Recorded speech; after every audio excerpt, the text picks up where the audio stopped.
माने दूह के खाई और भैंस के प्रोग्राम जो हम था, देश दुही और रउआ गाय दुही। नेता लोग जो ए पार्टी छोड़ के वो पार्टी में, वो पार्टी छोड़ के ये पार्टी में आते हैं, उन लोगों को पलटू राम बोला जाता है। अभी आप सुनते होंगे बहुत हुई महंगाई की मार, अब की बार मोदी सरकार। वैसे ही हम भी सुने हुए थे बहुत हुई बीरगंज में महंगाई की मार, अब की बार मधेसी की सरकार।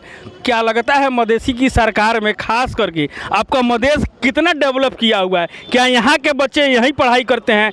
यहाँ के जो भी क्या बोलते हैं पेशेंट जो भी रोगी हैं क्या यहीं इलाज कराते हैं? या रोजगार के लिए कितना आपका मधेश प्रदेश सुरक्षित है? इसके बारे में मधेशवादी दल से कहीं ना कहीं असंतुष्ट है और उसका भोगना, उसका जो नतीजा होगा ये अबकी का इलेक्शन में मधेशवादी दल को कहीं ना कहीं। बिहार में मधेसी का लड़का बालन शाह चुनाव जीत जा रहे हैं, वहीं बीरगंज से राजेश मान सिंह यहाँ से जीत जा रहे हैं। जो काम करेगा निश्चित वही चुनाव जीतेगा, नहीं लग रहा है। अब देश बदल रहा है।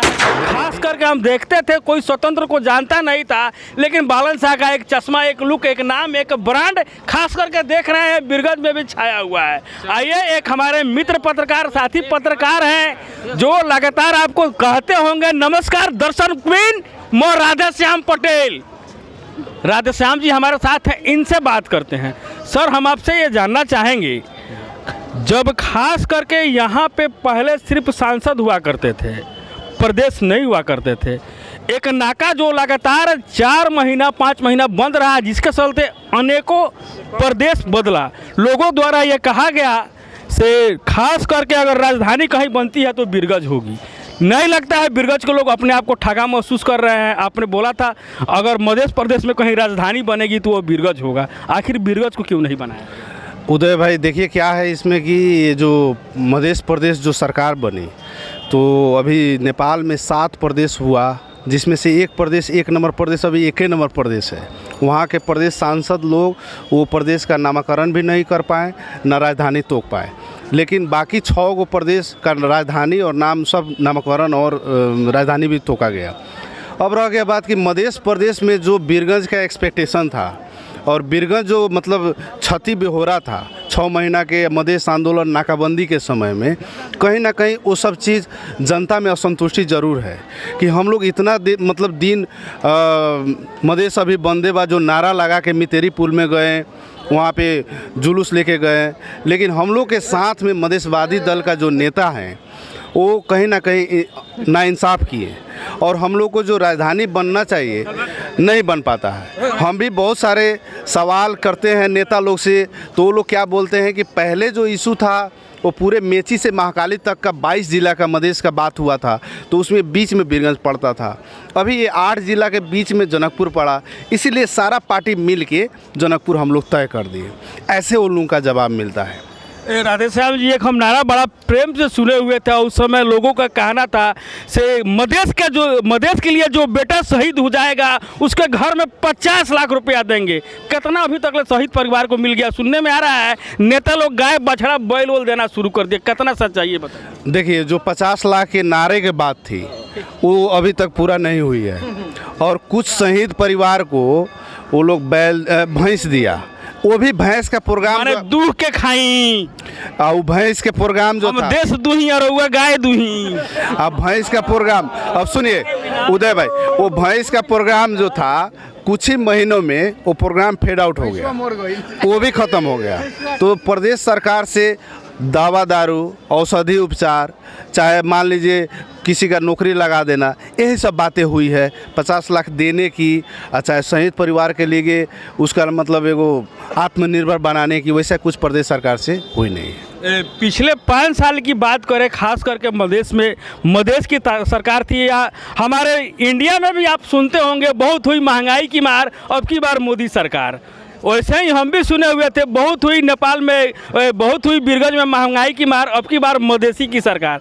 क्या लगता है मधेसी की सरकार में खास करके आपका मधेश कितना डेवलप किया हुआ है? क्या यहाँ के बच्चे यहीं पढ़ाई करते हैं? यहाँ के जो भी क्या बोलते हैं पेशेंट जो भी रोगी हैं क्या यहीं इलाज कराते हैं? या रोजगार के लिए कितना आपका मधेश प्रदेश सुरक्षित है? इसके बारे में बताइए। देखिए मधेश में 2 पार्टी है खास करके, जसपा अर्थात जनता समाजवादी पार्टी, जिसका लीडर है आपका उपेंद्र यादव।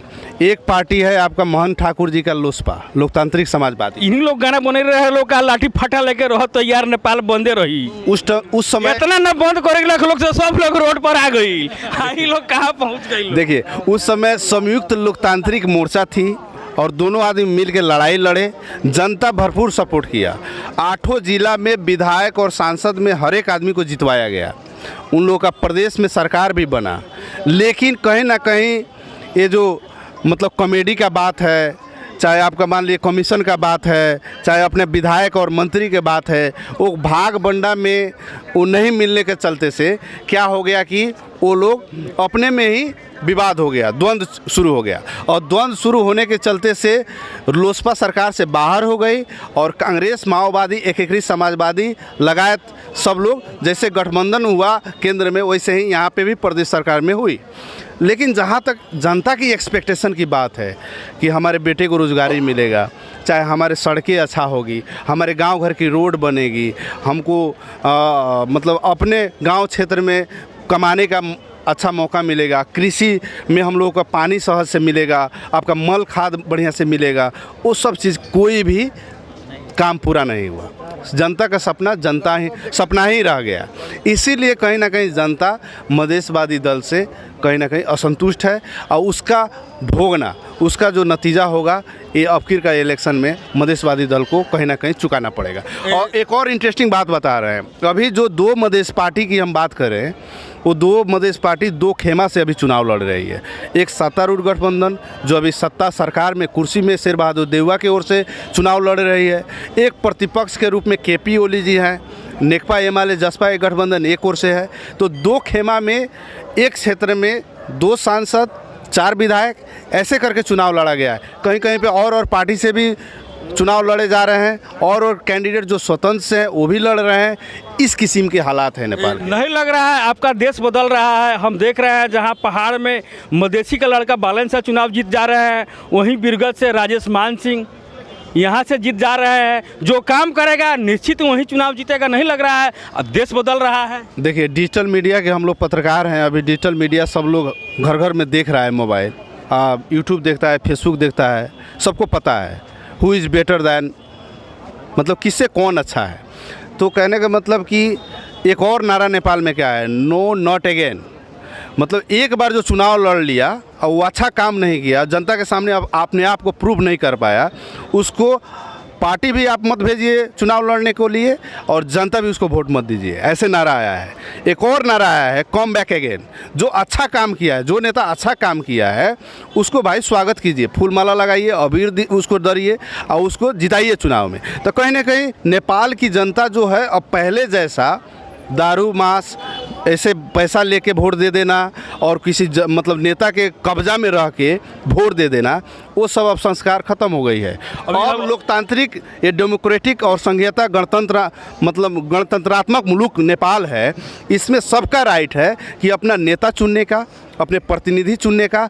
तो वो जनता जिसको लाइक करेगा, चलो भाई हमारे क्षेत्र के लिए ये नेता जायज़ है, उचित है, हमारे लिए काम करेंगे, हमारे दुख सुख में काम लगेंगे, हम लोग का विकास करेंगे, वो नेता को चुनेगी नेपाल की जनता। इसमें बहुत अच्छी बातें कर रहे हैं, क्या बोलते हैं राधेश्याम जी। लेकिन हम जब उधर थे, लोगों का ऐसा कहना है, लोगों का ऐसा मानना है, जो खास करके देख रहे हैं कभी इधर रहे हैं कभी उधर रहे हैं, जो लगातार पार्टी बदल रहे हैं, जनता स्पष्ट बोल रही है हम की बार हम इनको बदल देंगे। क्या लगता है? देखिए जनता निश्चित बदलाव करेगी। देखिए वैसे नेता लोग जो ये पार्टी छोड़ के वो पार्टी में, वो पार्टी छोड़ के ये पार्टी में आते हैं, उन लोगों को पलटू राम बोला जाता है। जनता उन लोगों को पलटू राम संबोधन करता है। तो चरित्र से मालूम चल जाता है। जनता कहती है कि नेताजी के स्वार्थ ना रही तो हई पटिया छोड़ के हई पटिया में ना आई रहती। कोई आदमी टिकट के लिए चले जा रहा है, कोई अपने हारने के डर से अब हाउ ग्रुप बड़ा मजबूत बा, चलो चका वहू में हमने के घूम ले हल्ला, तो वहीं गया ये ट्रेंड चल रहा है। लेकिन जनता आपको देख रही है, पहचान रही है, 5 साल का मूल्यांकन की है कि आप बेहतर हैं, कि आप चुनाव लड़ने की कंडीशन में नहीं है, वोट मांगने की कंडीशन में नहीं है। आपका भोजो खाएगा, पैसों लेगा, अब वोटवा ठाउए पे देगा। बहुत अच्छी बात कर रहे हैं राधेश्याम भाई। खास करके इनका कहना स्पष्ट है, जैसे कि बिहार में लोग कहेला भैया से खाए में नोच किया वोट दम सोच के का। एकदम जाए।